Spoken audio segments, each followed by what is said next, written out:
আসসালামু আলাইকুম। সবাই কেমন আছেন? আশা করছি সবাই ভালো আছেন। আল্লাহর রহমতে আমরা অনেক ভালো আছি। তো প্রতিদিনের মতো আবারও ব্লগ নিয়ে চলে এসেছি। এখন বাজে সকাল 9:30। আজকে ঘুম থেকে তাড়াতাড়ি উঠে পড়েছি। আজকে 9টার দিকেই 9টা না 8:30টার দিকে ঘুম থেকে উঠে পড়েছি। আজকে যেহেতু মাম্মামের ফার্স্ট স্কুল ছিল, মাম্মাম স্কুলে গিয়েছে, এই জন্য ওকে রেডি করতে হয়েছে। ওকে স্কুলে পাঠিয়েছি। এখন আমি একটু ওর জন্য টিফিন বানাবো, টিফিন পাঠাতে হবে স্কুলে, এই জন্য ভাবলাম আজকে এখান থেকে ব্লগটা শুরু করি। তো এখন রান্না করব। এখানে মিষ্টি কুমড়া কেটে নিয়েছি, এখানে আছে হলো মুরগির গিলা কলিজা এইসব আর কি। তো রান্না করব এখন এগুলো দিয়ে, মিষ্টি কুমড়া দিয়ে। এখানে পেঁয়াজ কেটে নিয়েছি। আর কারেন্ট চলে গেছে, এদিকে কারেন্ট নেই, কি আর করার, এখন এমনিতে রান্না করতে হবে।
সব ধরনের মশলা দিয়ে দিয়েছি। আমি একটু ভালো করে কষিয়ে নেব যেন মশলার গন্ধটা না থাকে।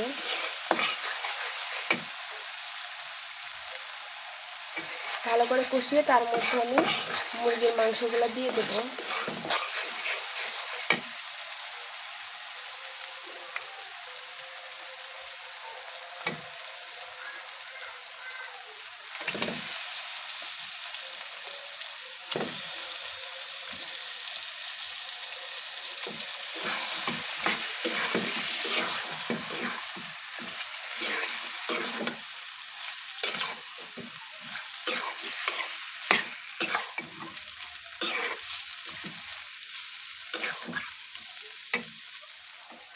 তো এইদিকে মাংস কষানো হয়ে গেছে, এখন এর মধ্যে দিয়ে দেবো কেটে রাখা মিষ্টি কুমড়াগুলো।